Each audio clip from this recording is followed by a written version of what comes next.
Look, if you are here, it is because you know this off-season for the Commanders is not just another one. This is not the time to wait, to play it conservative, to play it safe. This is time for fireworks, for aggressive moves, for building a roster that actually does justice to the generational talent this team has in Jayden Daniels. And if you thought Adam Peters was going to sit on hands after a 5-12 season, let me tell you something. NFL insiders are saying the exact opposite. Ian RAPOPORT, one of the most plugged-in people in the business, is predicting that Washington is going to be ultra-active in free agency. And fam, that is exactly what needs to be heard, because the window with an elite quarterback on a rookie deal does not last forever. And if this moment is not maximized, it is going to be regretted for years. The history of the NFL is full of teams that wasted the chance to build around a young, talented quarterback and ended up paying the price for an entire decade. Today, this breaks down 3 stories that paint the full picture of what is coming. Rapoport's explosive prediction about an aggressive free agency, the lack of draft picks that forces smart but heavy spending, and the fascinating possibility of reuniting Dan Quinn with former Cowboys. A move that could be the steal of the offseason, or a calculated gamble that brings an all-pro cornerback. Let's get into it, because what is coming is heavy. News 1. Ian RAPOPORT predicts fireworks for the Commanders in free agency. Listen, when Ian RAPOPORT says that he expects fireworks from a team in free agency, that is not some casual talking head speculation just chasing clicks. That person has a direct line to GMs, agents, coaches, and the entire inner ecosystem of the NFL. Sources are in front offices, in the meeting rooms, where the real decisions are made. And what was said about the Commanders this week should have every fan hyped to the ceiling, because it basically confirmed what everyone was hoping. Washington is going all in this offseason. RAPOPORT was clear and straight up. Washington has space, has urgency, and has a competitive window that cannot be wasted. And there is nothing but truth there. That is not an opinion. That is analysis based on how NFL business really works. When a team has a 23-year-old quarterback who already proved that there can be a run to an NFC championship, and that quarterback is still on a rookie contract making peanuts compared to what will be made in 3 years, that window has to be maximized. Period. There is no debate. Let's start with the numbers. Because numbers do not lie. The Commanders are 5th in salary cap space with $75.4 million available at the moment. But that is just the floor, the baseline before any structural move. When Marshawn Lattimore gets cut, because let's be honest, that move is basically already written after a season full of injuries and underperformance. That is going to free up another $18.5 million. That already puts things at almost $94 million in clean space. But hold up, because it does not stop there. If Adam Peters decides to extend Laramie Tunsil, which is the most likely route, because Tunsil is an elite left tackle when healthy and protecting Jayden Daniels is priority number 1. That deal can be restructured and create another $8 to $10 million in cap space for 2026. And if the front office really wants to be aggressive, if there is a real desire to send a message that this is a build-to-win-now situation, a tough call can be made with Darren Payne. Payne is set to make $28 million in 2026, which makes that contract the highest paycheck on the roster. And with all due respect to Payne, who has been a solid player here, that number is unsustainable for a defensive tackle who is not dominating on an Aaron Donald or Chris Jones level. If there is a cut or a trade, almost all that money comes free. Do the math. $75.4 million plus $18.5 million from Lattimore plus $10 million from a Tunsil restructure plus $28 million from Payne. And now there is potentially over $130 million in available cap space. That is not just flexibility, fam. That is nuclear firepower. That puts this team in the same conversation as franchises like the Bengals, Patriots, and Titans as one of the top potential spenders of the offseason. And with that kind of ammunition, there are things that can be done that other teams simply cannot pull off. Bidding wars for elite players can be won. Multiple Pro Bowlers can be signed in the same week. A roster can be flipped overnight. RAPOPORT also mentioned something crucial that cannot be ignored. Adam Peters has been aggressive. Trades have been made. A couple of big ones last year. This is an extremely important year for Washington. And that is straight facts. Peters already showed in the first year as GM that there is no flinch when it comes to bold, risky moves. Last year there was a move for Laramie Tunsil at the cost of a second and fourth in 2025, plus a third in 2026. Then there was a trade for Deebo Samuel that also cost draft capital.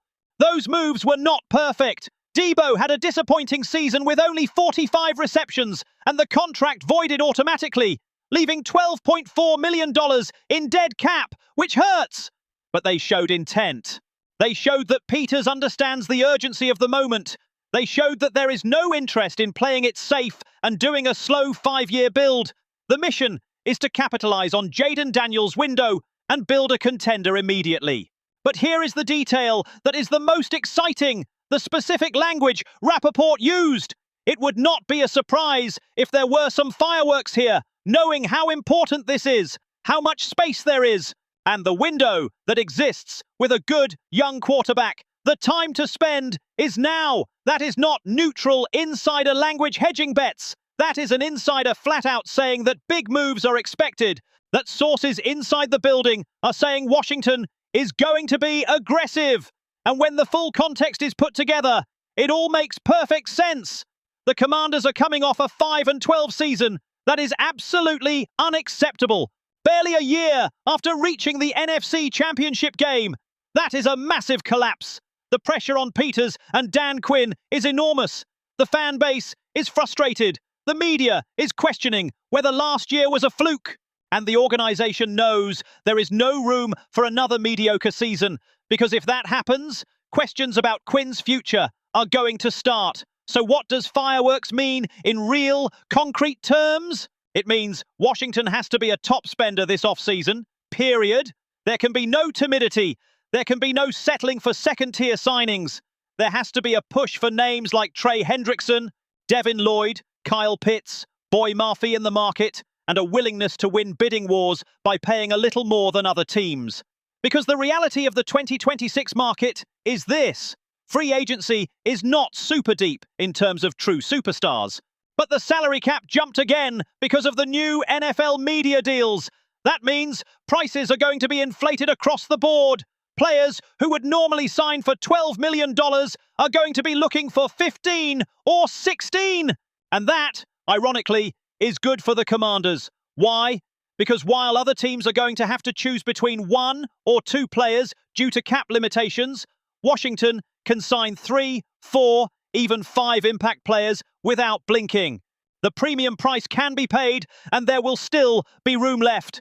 That is a massive competitive advantage that Peters has to exploit. The blueprint is crystal clear. What the New England Patriots did last year building around Drake May. They identified their biggest needs, made 2 or 3 big, expensive signings at premium positions. They brought in an edge rusher, a tackle, a receiver, and then filled out the roster with under-the-radar players, vets on prove-it deals, and hungry young guys who ended up being key contributors. That is exactly what Peters needs to do. It is not about spending just to spend and throwing money at any big name. It is about spending smart, but with aggression. It is about identifying exactly which positions need immediate upgrades: edge rusher, cornerback, safety, receiver, and then going after the best available players at those spots without being afraid to pay market value or even a little above. And the urgency could not be more obvious or more real. Jaden Daniels just wrapped up year 2 in the NFL. In 2 more seasons, in 2028, there will be talks about an extension that will probably make that contract one of the 5 highest quarterback deals in the league. We are talking about a contract that could easily be $55 to $60 million per year, maybe more if the level keeps rising. Once that extension is in place, the cap space that exists now is going to evaporate. This window of having that contract cheap, making only about $10 to $12 million when the real market value is 50 plus, is limited and precious. It is literally these next 2 seasons. 2026 and 2027, where there is maximum flexibility to build a stacked roster around that quarterback. And if a winning roster, a playoff contender roster, is not built in these 2 years, the talent of a generational quarterback is going to waste. That is something franchises like the Indianapolis Colts with Andrew Luck learned in the most painful way possible. Luck was a generational talent, but the Colts never really built a decent offensive line, never gave enough weapons, never built a defense that could hold leads. Luck ended up retiring at 29, frustrated, beat up, and without a Super Bowl. That is a tragedy that cannot be repeated with Jayden Daniels. RAPOPORT also hit on an interesting and worrying point about the 32 free agents the Commanders have this offseason. That is a massive number, almost a third of a 90-man roster. And many of those players, according to Peters' own admission in a press conference, need to be upgraded or replaced. That is a professional, polite way of saying last year's roster was not good enough, that there were too many holes, too many weaknesses that opponents exploited. But the good news, the silver lining in all this, is that with that much cap space, Washington can be selective. The players who did work and showed value can be kept. Players like Frankie Louvu, who was a monster at linebacker, Jeremy Chin, who was solid at safety, and some of the young offensive linemen who flashed upside, and then the ones who did not work out can be replaced with clear, significant upgrades in free agency. Picture this scenario. The Commanders keep Louvu on a 3-year, $30 million deal, sign Trey Hendrickson off the edge with a 2-year, $32 million deal, bring in Devin Lloyd at linebacker on a 4-year, $48 million deal, sign a cornerback like Jalen Johnson or Carlton Davis on a 4-year, $60 million deal, and then add Kyle Pitts at tight end on a 3-year, $36 million deal. That is around $200 million in total value, but spread over multiple years. The cap hit for 2026 would be manageable, probably around 50 to 60 million in year 1. And with that, suddenly the roster looks completely different. Suddenly there is a legit pass rush with Hendrickson and an edge drafted at pick 7. There is a high-end linebacking core with Lloyd and Louvu. There is a secondary that can actually cover with a real CB1. And there is a tight end who can be a mismatch weapon for Jayden Daniels. That is the type of transformation that is possible when there is cap space and the will to use it. The scenario that just got laid out is not fantasy. It is literally possible with the cap situation that exists. And if Peters actually pulls something like this off, this team goes from 5-12 to playoff contender immediately. News 2. Lack of draft capital forces the Commanders to be ultra-aggressive in free agency. Peters, Washington, Commanders GMHD. But now let's talk about why the Commanders have no choice but to be aggressive in free agency, and why that is both a blessing and a curse. The reason is mathematically simple, but strategically complex. Adam Peters sacrificed significant draft capital last year in the trades for Laramie Tunsil and Deebo Samuel. And now there are only 6 total picks in the 2026 draft, with only 2 picks in the first 4 rounds. That is a massive problem if the roster building plan is primarily draft-based. But fam, it is also a blessing in disguise because it forces spending in free agency, which is exactly what this roster needs at this specific point in its competitive window. Let's be completely clear and honest about what happened. The trades for Laramie Tunsil and Deebo Samuel cost valuable picks. The move for Tunsil in particular was expensive from a draft capital standpoint. Washington sent a 2nd-round pick and a 4th in 2025, plus a 3rd-round pick in 2026. But it was absolutely necessary, given the circumstances. Jayden Daniels, like any young quarterback, needed elite blindside protection, and Tunsil is consistently one of the best left tackles in the league when healthy and playing up to standard. The Deebo trade was less costly in terms of picks, but more expensive against the cap. And honestly, it did not work the way everyone expected. Deebo had a disappointing year, battling injuries, struggling with chemistry with Jayden, and just did not look like the dynamic playmaker from San Francisco. And now the contract voided, leaving $12.4 million in dead cap, which is a painful but manageable hit. The problem now is that, with only pick number 7 overall as the one premium, first-round selection, and basically nothing again until the 5th round, Peters has some tough strategic calls to make. The fundamental question is this: is that number 7 pick used on an elite edge rusher like Abdul Carter out of Penn State or Michael Williams out of Georgia, the two top edge prospects in the draft? Or is that pick traded down, adding extra 2nd and 3rd round picks to get more swings at bat and try to recoup some of the capital that was given up last year? Both options have legit merit and strong arguments in their favour. Keeping the number 7 pick and using it on Carter or Williams means adding a top 10 talent, a player who should be a day 1 starter with multiple-time Pro Bowl upside. That is the kind of franchise-changing player who can anchor a pass rush for a decade. But if pick 7 is traded, say down to pick 15 plus a 2nd and a 4th, suddenly there is more ammunition to fill multiple roster holes. But here is the critical detail that cannot be ignored. If pick 7 is traded away, the conscious choice is being made to pass on a top 10 talent entering the league. That is saying 3 players who are just good are preferred over 1 player who might be elite. That is a huge sacrifice that only makes sense if there is a truly specific, well-thought-out plan for using those extra picks, because the statistical reality of the draft is brutal. 2nd and 3rd round picks are a straight-up lottery. Look at the historical numbers. Roughly 50% of 2nd round picks become quality starters. In the 3rd round, that drops to around 30 to 35%. In the 4th and 5th, the rate is around 20 to 25%. So if pick 7 is traded for 3 picks in those rounds, statistically, only 1 or maybe 2 of those players will become real contributors, versus taking Abdul Carter at 7, where there is almost a 90% chance of getting an immediate quality starter. So what does Peters do? Reading the situation, based on public comments and the obvious needs on the roster, the most likely scenario is that number 7 is kept and used on the best edge rusher on the board, because that is the most urgent, most critical, most obvious need on the entire roster. Dan Quinn admitted it publicly in the end-of-season press conference. The pass rush was an absolute disaster, and the numbers back that up completely. Washington finished the season with one of the worst quarterback pressure rates in the entire league. According to Next Gen Stats, the Commanders generated pressure on only about 28% of opposing dropbacks, which put them in the bottom 5 of the NFL. That is unacceptable.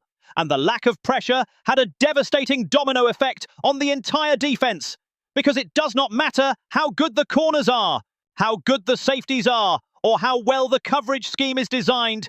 If the quarterback has 4 or 5 clean seconds in the pocket, someone is going to come open. That was seen over and over during the season.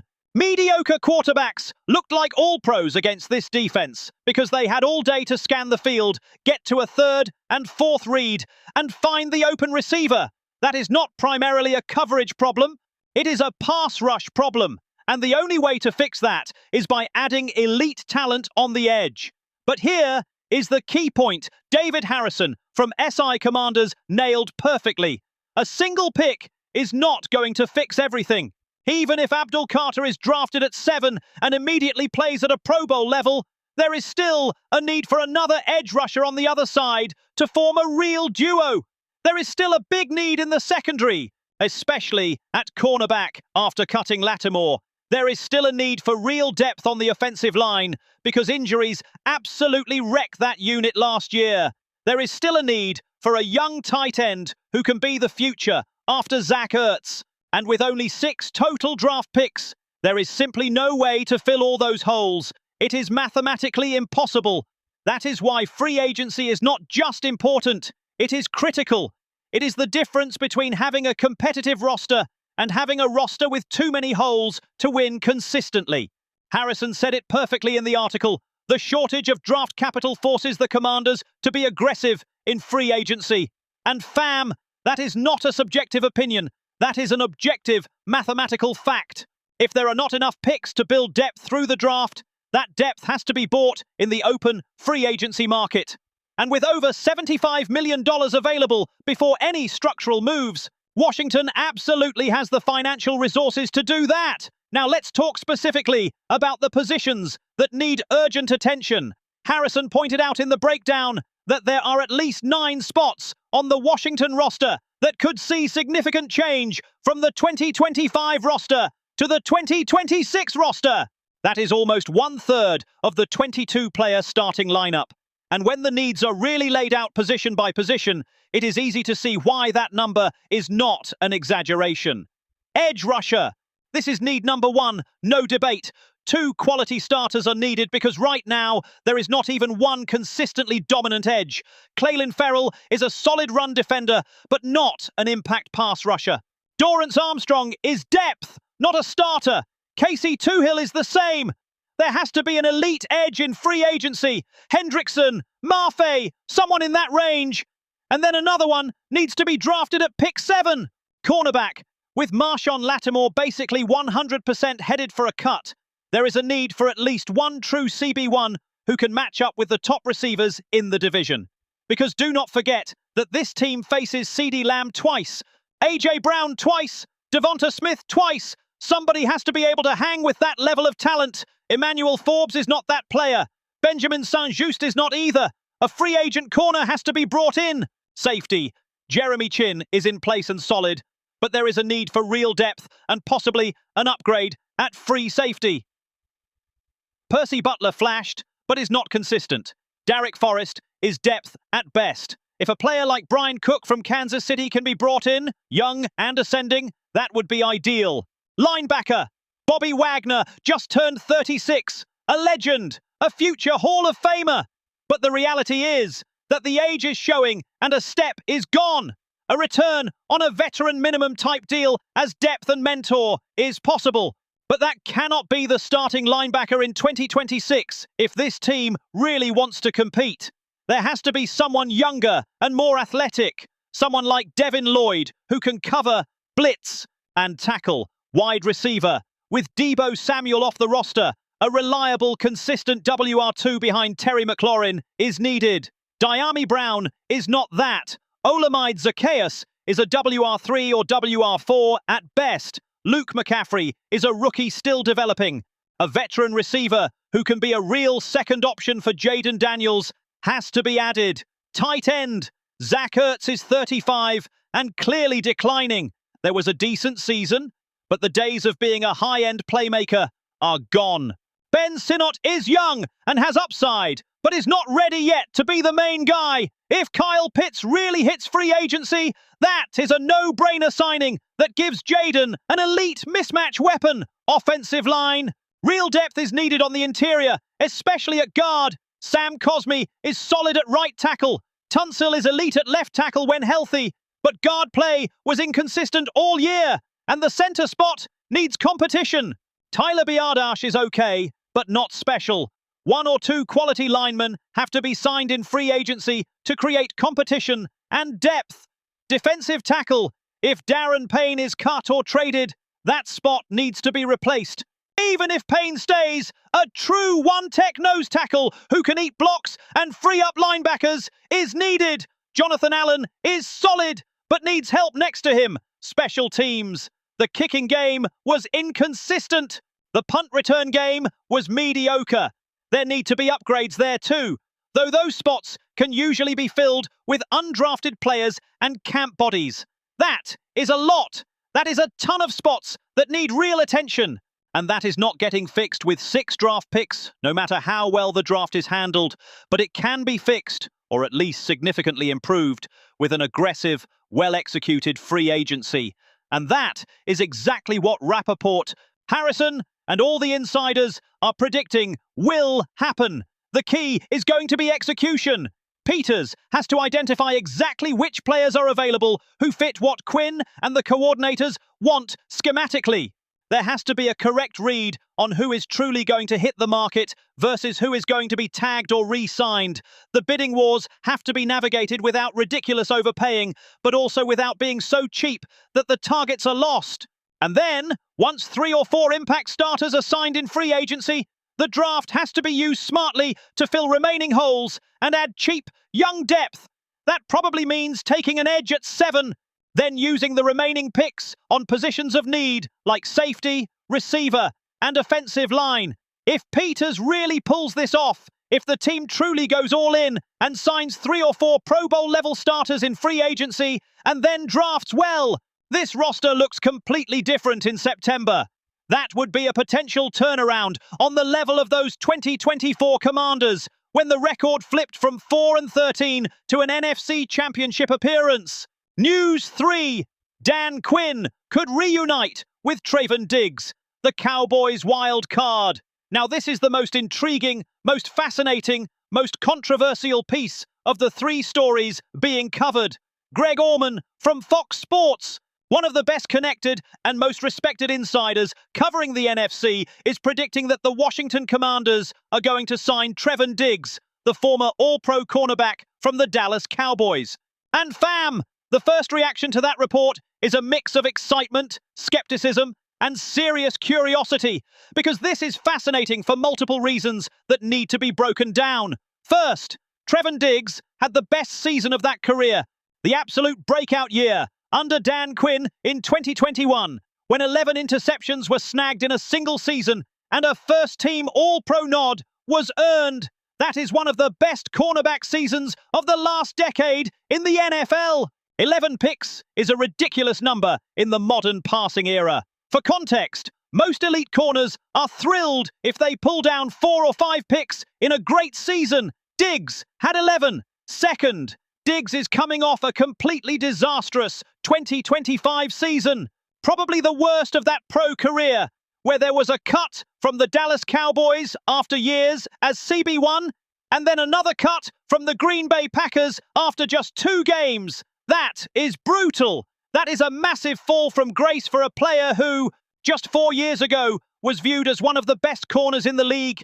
And third, the Commanders desperately, urgently, critically need playmakers in the secondary who can create turnovers and flip games. And Trevon Diggs, when playing anywhere near top level, is exactly that kind of player. A natural ball hawk, a corner with receiver-like instincts who can high-point the ball, read quarterbacks, and make explosive plays. Let's be completely honest and realistic about what Trevon Diggs is right now. It is a significant risk. Not a single pass defensed was recorded in the entire 2025 season. Read that again.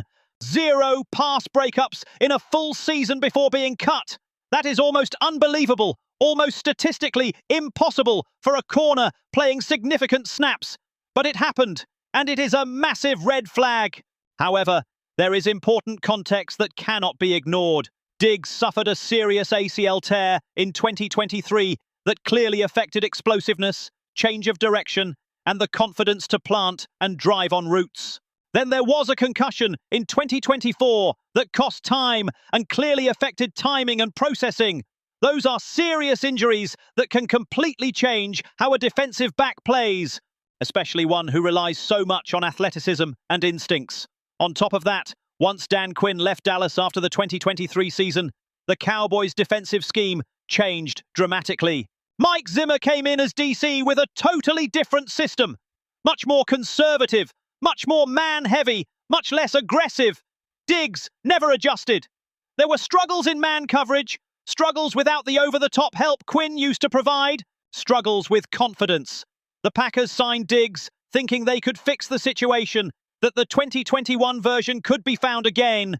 But then there was a cut after just 2 games when it became clear that the level of play was way below what was needed. That tells you that in 2025, Diggs was really struggling. It was not just scheme or bad luck. But here is the argument for the move, the part that makes this intriguing instead of just crazy. Dan Quinn knows exactly how to use Trevon Diggs to maximize strengths and hide weaknesses. In 2021, Quinn built a defense specifically around Diggs' unique skill set. Quinn ran a ton of cover 3 and cover 1 robber, schemes that gave Diggs help over the top with a deep safety, letting that corner play more aggressively, more downhill, more willing to jump routes. Quinn also allowed Diggs to play a lot of off coverage, giving space to read the quarterback, see routes develop, and use ball hawk instincts. Diggs is not a press man corner who is going to lock up receivers at the line. Never was that kind of player. This is a zone corner with safety-like instincts who needs space to operate, who needs help, who needs a system that puts that body in position to make plays on the ball. And the Commanders need exactly that kind of playmaking ability badly. Washington's defense picked off only 8 passes all 2025 season. 8 in 17 games. That is less than half an interception per game. That is pathetic, unacceptable, embarrassing for a defense supposedly coached by Dan Quinn, known for creating turnovers. There were only 13 fumble recoveries all season. Altogether, that is just 21 turnovers in 17 games, about 1.2 per game. For context, the Philadelphia Eagles had 31 total turnovers. The San Francisco 49ers had 28. The Minnesota Vikings had 27. The Commanders were one of the worst teams in the league at creating turnovers. And that is a massive problem because turnovers are the single stat most correlated with winning in the NFL. Teams that win the turnover battle win the game around 75 to 80% of the time. It is the single most important stat in football, and the Commanders were terrible at it. So if a player can be brought in who, at best, is one of the top ball hawks in the league, that is a potentially huge upgrade. Now, with Daronte Jones as the new defensive coordinator, there are real reasons to believe Diggs could revive a career in Washington. Jones comes from Minnesota, where the work was directly under Brian Flores, widely viewed as one of the most creative, innovative, aggressive defensive coordinators in the NFL. Flores runs complex schemes with disguised blitzes, pressure from unexpected angles, heavy rotation and disguise in the secondary, and constant adjustments. That style of defense, that philosophy, produces turnovers by design.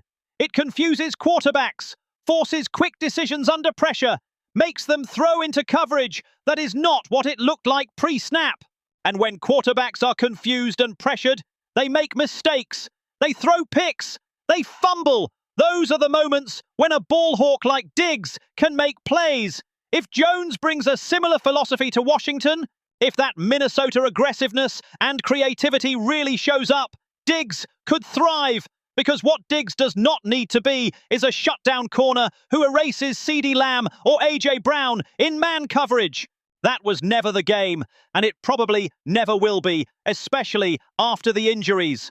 What Diggs needs is to be in a system that lets that player play free, read the quarterback, use instincts, and make plays on the ball when the chances appear. And if Quinn and Jones can provide that, if they can put Diggs in spots where strengths are maximized and weaknesses are hidden, the upside is genuinely huge. A Trevon Diggs playing at 70 to 75% of the 2021 level is still a corner who can pull down 5 or 6 interceptions in a season, flip games with big plays, and be a real difference maker. Allman mentions in the prediction that Spotrac has Diggs' current market value around $7.5 million per year. If that is really the price, that is potentially an absolute steal. Think about it. If Diggs even gets back to 70% of the All-Pro level, that is basically a Pro Bowl corner for under $10 million per year. In this market, where mediocre corners are signing $12 to $15 million deals, that is incredible value. And if it does not work, if Diggs shows up and keeps struggling the way things went in 2025, it is probably a 1 or 2 year contract with minimal guarantees that does not kill the cap. It is a low-risk, high-reward move, which is exactly the kind of calculated gamble a team with a ton of cap space should be making. The downside is minimal. Maybe 7 or 8 million is lost, and then there is a cut after 1 year. But the upside is huge. There is also a psychological and relationship factor here that cannot be ignored. Diggs played the best ball of that career under Dan Quinn. There is an established relationship, mutual trust, and a shared understanding of how to maximize that talent. Quinn knows exactly what kind of player Diggs is, what is needed to succeed, how to use that skill set. And for a player coming off being cut twice in a season, probably questioning the NFL future, that familiarity and trust could be exactly what is needed to regain confidence and performance. Imagine the scenario. Diggs signs a 2-year, $16 million prove-it deal with $8 million guaranteed. comes to Washington, reunites with Quinn, steps into Jones's system that puts this corner in spots to make plays. Starts the season as CB2 behind a big free agent signing like Carlton Davis or Jaylon Johnson. Then, in week 3, there is a diving interception against the Cowboys in Dallas, the old team. The crowd goes wild. Washington fans embrace Diggs instantly, and suddenly, confidence is back. That is the optimistic version. The realistic version is that the 2021 form never comes back fully, but Diggs becomes a solid CB2 who gives 3 or 4 interceptions and plays good enough football in a scheme that helps. And honestly, that alone would be enough to justify the signing. Now picture this. If Diggs really does turn back into that 2021 ball hawk and starts stealing passes like in the old days, making plays against the Cowboys twice a year, the narrative would be insane and the secondary would suddenly look much more dangerous. Another angle that makes this move intriguing is the locker room impact. Diggs is known as a fierce competitor, a player with edge, attitude, and confidence. That can cut both ways, depending on how it is channeled, but in a young secondary that needs more swagger and belief, having someone who truly thinks there is an ability to lock down anybody could be contagious in a good way. There is also the divisional angle. Diggs spent years in Dallas, knows the Cowboys inside and out, knows the schemes, tendencies, and players. That kind of intel and familiarity is valuable, especially when playing them twice a year. And psychologically, there is something powerful about signing a former Cowboy who had success there and bringing that talent to Washington. Fans are going to love that automatically. The timing is interesting too. Free agency kicks off in March, and Diggs is probably going to be available at a bargain because the market is going to be limited after that kind of season. Teams will be skeptical, will have doubts, but Quinn can make the call, pitch the reunion, sell the vision of going back to the system where Diggs was all-pro. That is a compelling pitch for Diggs, and it probably means Washington can sign this player without getting dragged into a bidding war. The final question: is the risk worth it? The answer is absolutely yes, if the price is right. If we are talking $7 to $8 million per year on a short-term deal, that is a no-brainer. The upside of getting an all-pro caliber cornerback is too big to walk away from, and the downside of losing $7 to $8 million is minimal when there is over $75 million in cap space. But if other teams start bidding this contract up and suddenly the number is $12 to $15 million per year, then it has to be reconsidered. At that level, a younger, more consistent corner with fewer question marks can be signed instead. But at $7 or $8 million, this is a bet Peters should make 10 times out of 10. Fam, this offseason is literally everything for the Washington Commanders. This is not exaggeration, not drama, not hyperbole. This is genuinely the most important offseason this franchise has had in years, maybe in a full decade. Because the window with Jaden Daniels on a rookie deal is short, precious, and cannot be wasted. If this moment is not seized, if a winning roster is not built in the next 2 years while the cap space is at its peak, the regret is going to last the next 10 years. But the good news, the reason to be hyped instead of worried, is that everything is perfectly lined up for Adam Peters to make big, impactful, franchise-changing moves. The salary cap space is there, over $75 million, and climbing. The urgency is there, a 5-12 season that is unacceptable. The right GM is in place. Peters already proved there is no fear of bold moves.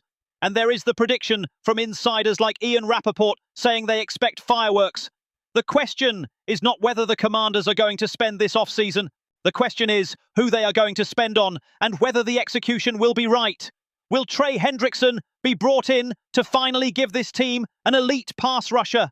Will Devin Lloyd be signed to upgrade the linebacking core? Will Kyle Pitts be added to give Jaden a true mismatch weapon? Will Dan Quinn be reunited with Trevon Diggs in a high-risk, high-reward gamble? It is probably going to be some combination of several of those moves.